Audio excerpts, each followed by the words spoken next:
Assalamualaikum warahmatullahi wabarakatuh. Kami dari kelompok 3 yang beranggotakan saya, Adila Wafa absen 2, Eliana Aristin absen 12, Faradila Maulida absen 13, dan Indria Ayuni absen 17 akan mempresentasikan mengenai Activity Based Costing dan Activity Based Management pada PT Selaras Alam. Kemudian PT Selaras Alam. PT Selaras Alam adalah perusahaan manufaktur yang memproduksi papan lantai yang menggunakan bahan baku dari kayu olahan. Produk perusahaan dikenal dengan istilah wood flooring yang mendaur ulang sisa bahan kayu peti pengemas yang diolah lebih lanjut oleh PT Selaras Alam. PT Selaras Alam berdiri pada tanggal 5 Maret 1993. Perusahaan menggunakan bahan baku kayu sisa yang dihancurkan dan diolah atau didaur ulang dengan menggunakan bahan tambahan lain sejenis seperti lem, resin, dan katalis dan diproses lebih lanjut untuk dijadikan papan kayu atau lembaran yang kemudian diberi motif serta dipotong dalam berbagai motif, ketebalan, dan ukuran lantai kayu. Pada praktik kali ini akan dilakukan analisis biaya dengan metode ABC. Activity Based Costing merupakan sistem yang berfokus pada aktivitas dan objek biaya dasar dan menggunakan biaya aktivitas ini sebagai blok bangunan atau kompilasi biaya objek biaya lainnya. Jadi pada sheet ini kita akan menghitung tarif biaya overhead pabrik berdasarkan aktivitas. Aktivitas yang ada pada PT Selaras Alam ini ada 33 aktivitas yang dimulai dari pengecekan bahan hingga pengemasan. Untuk menghitung tarif biaya overhead pabrik dilakukan dengan cara membagi biaya aktivitas dengan konsumsi cost driver. Langkah ini dilakukan untuk masing-masing aktivitas yang dimulai dari aktivitas pengecekan bahan sampai pengemasan. Kemudian alokasi BOP pada produk berdasarkan konsumsi cost driver anggaran.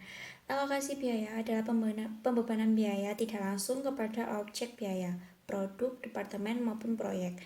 Pada PT Selaras Alam terdapat 33 jenis aktivitas. Dengan adanya aktivitas ini, maka bisa dilakukan analisis berdasarkan aktivitas. Cara yang dilakukan adalah harus mengetahui tarif BOP dari setiap aktivitas tersebut. Tarif BOP berasal dari biaya tiap-tiap aktivitas dibagi dengan konsumsi cost driver. Kemudian, harus mengetahui konsumsi cost driver yang dianggarkan dari setiap aktivitas tersebut. Setelah diketahui tarif BOP dan konsumsi cost driver, maka dihitung alokasi BOP tiap aktivitas dengan cara tarif BOP dikalikan dengan konsumsi cost driver.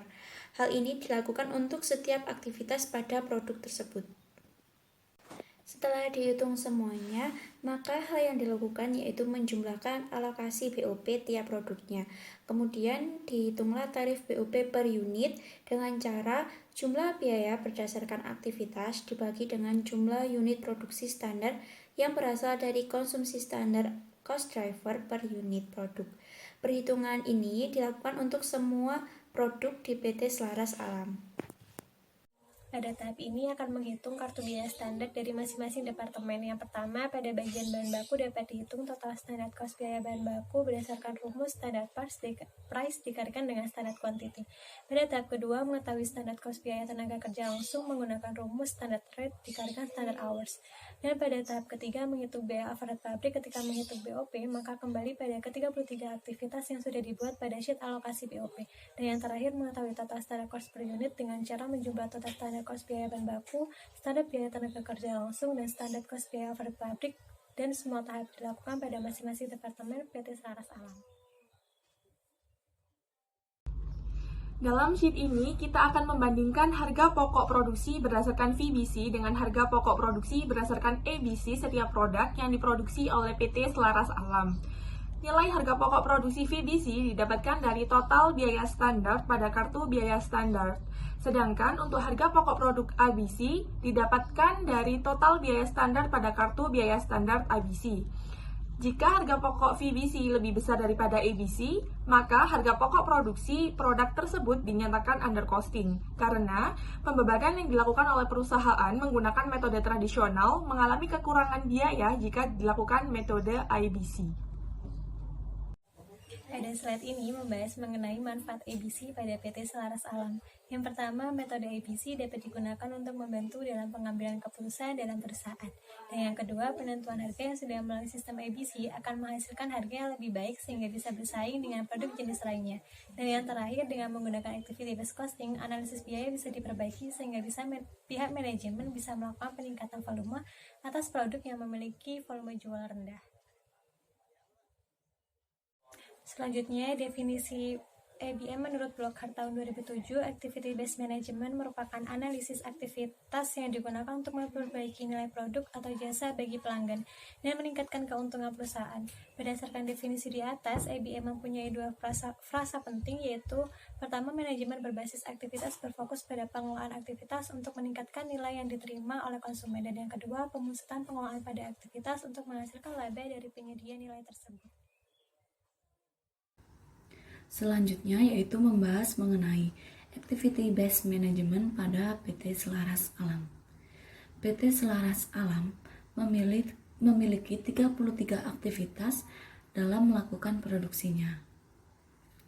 Untuk aktivitas yang pertama yaitu pengecekan bahan. Pengecekan bahan perlu dilakukan untuk mendapatkan bahan yang berkualitas. Namun kegiatan penumpukan bahan yang sudah dicek tidak perlu dilakukan karena aktivitas tersebut akan memakan waktu. Sebaiknya, pengecekan bahan dilakukan setelah adanya penjadwalan barang dan dilakukan bersamaan dengan pengaturan bahan dan pengangkutan bahan, sehingga lebih menghemat waktu dan aktivitas. Karena ketika melakukan pengecekan bahan yang berkualitas tersebut langsung ditumpuk di kendaraan pengangkut dan disesuaikan dengan kapasitas kendaraan pengangkut.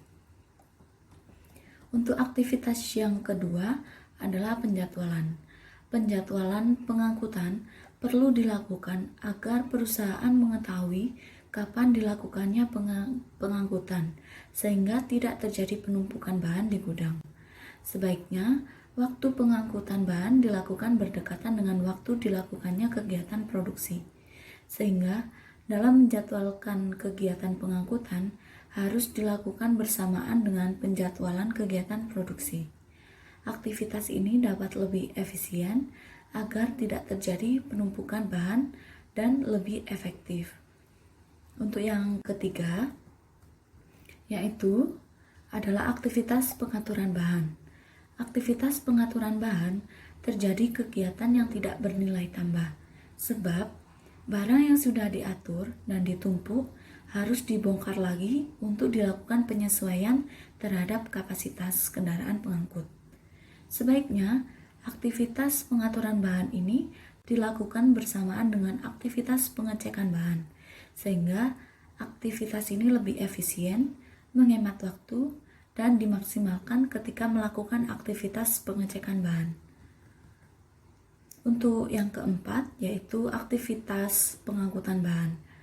Aktivitas pengangkutan bahan perlu dilakukan untuk mengangkut bahan-bahan yang dibutuhkan dalam kegiatan produksi.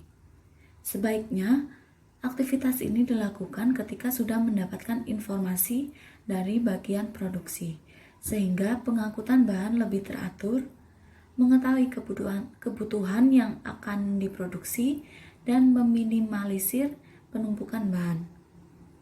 Untuk kegiatan yang kelima yaitu aktivitas perawatan kendaraan. Aktivitas ini sangat perlu dilakukan untuk mengangkut bahan-bahan yang dibutuhkan dalam kegiatan produksi. Sebaiknya, aktivitas ini dilakukan secara rutin agar kondisi kendaraan dapat dipastikan sudah aman untuk digunakan dalam mengangkut bahan. Activity Based Management yang dilakukan oleh PT Selaras Alam yang keenam adalah penjadwalan yang kedua. Hal ini tidak perlu dilakukan karena satu kali penjadwalan saja sudah cukup. Sebaiknya penjadwalan ini dilakukan sekali, yaitu bersamaan dengan penyusunan jadwal pengangkutan, sehingga aktivitas ini dapat dilakukan bersamaan dengan penyusunan jadwal angkut dan aktivitas ini dapat dihilangkan. Untuk aktivitas yang ketujuh adalah setting mesin. Setting mesin ini perlu dilakukan karena untuk memastikan mesin beroperasi dengan dengan aman dan tidak ada kerusakan yang akan menghambat proses produksi. Sehingga aktivitas setting mesin ini perlu dilakukan secara rutin untuk menjaga keamanan selama proses produksi agar dapat mengurangi resiko kerusakan. Untuk aktivitas yang ke-8 adalah pembersihan bahan. Dilakukan untuk menjaga bahan dari kotoran dan material lain. Hal ini juga dilakukan bersamaan dengan pemisahan bahan, sehingga dalam satu waktu perusahaan dapat melakukan 2 aktivitas sekaligus. Sebaiknya ketika melakukan aktivitas pembersihan bahan, pembersihan ini dilakukan secara maksimal agar bahan yang akan digunakan untuk produksi juga lebih maksimal. Sehingga aktivitas pembersihan bahan ini dapat dilakukan bersamaan dengan aktivitas pemisahan bahan agar mempercepat kegiatan produksi. Untuk aktivitas yang ke-9 adalah pemisahan bahan. Pemisahan bahan ini tidak akan bernilai tambah jika setelah bahan dipisah berdasarkan kadar air, kemudian disusun secara sembarangan. Namun, pemisahan bahan ini akan bernilai tambah jika aktivitas ini dilakukan bersamaan dengan pembersihan bahan, dan setelah itu disusun sesuai dengan kadar airnya ke mesin langsung untuk dikeringkan. Sehingga, aktivitas pemisahan bahan ini dapat dilakukan secara bersamaan dengan aktivitas pembersihan bahan dan dilakukan bersamaan dengan aktivitas penyusunan bahan ke mesin. Untuk aktivitas yang ke-10 adalah penyusunan bahan ke mesin yang perlu dilakukan sesuai dengan kapasitas mesin tersebut. Sehingga, untuk aktivitas penyusunan bahan ke mesin ini perlu dilakukan dengan sesuaikan kapasitas mesin. Selanjutnya adalah rekayasa aktivitas. Pada tahap ini, melakukan beberapa tindakan atas aktivitas-aktivitas yang telah dianalisis dengan bertujuan untuk melakukan penghematan biaya. Contohnya, tindakan biaya untuk MVA atau LVA dapat dihilangkan atau dieliminasi, atau dihubungkan dengan biaya aktivitas lainnya. Salah satu contohnya dilakukan pada aktivitas pengaturan bahan, penjadwalan, perataan permukaan yang NVA dieliminasi untuk mengurangi biaya sehingga lebih efisien. Untuk aktivitas pemisahan bahan LVA dilakukan eliminasi untuk mengurangi biaya sehingga lebih efisien. Jika value added, maka aktivitas tersebut bisa tetap dilakukan. Untuk yang selanjutnya adalah manfaat Activity Based Management. Manfaat yang diperoleh dengan menggunakan ABM adalah manajemen dapat menentukan wilayah untuk melakukan perbaikan operasi, mengurangi biaya, atau meninggalkan nilai bagi pelanggan. Nah, sedangkan pada penelitian ini, ABM akan memberikan manfaat pada PT Selaras Alam, yakni yang pertama, metode ABM dapat digunakan untuk membantu mengidentifikasi biaya dan penyebab adanya biaya melalui driver-driver biaya. Yang kedua, memungkinkan mengeliminasi pemborosan dengan mengidentifikasi aktivitas bernilai tambah dan tidak bernilai tambah. Yang ketiga, menyediakan keterkaitan waktu, mutu, dan biaya dengan strategi organisasi melalui penggunaan ukuran kinerja. Dan yang keempat adalah menyediakan informasi biaya, produk yang lebih akurat dan realistis dengan melacak konsumsi aktivitas-aktivitas pada berbagai produk. Demikian presentasi dari kelompok 5. Apabila ada kesalahan dalam pengucapan kata, kami memohon maaf yang sebesar-besarnya. Terima kasih. Wassalamualaikum warahmatullahi wabarakatuh.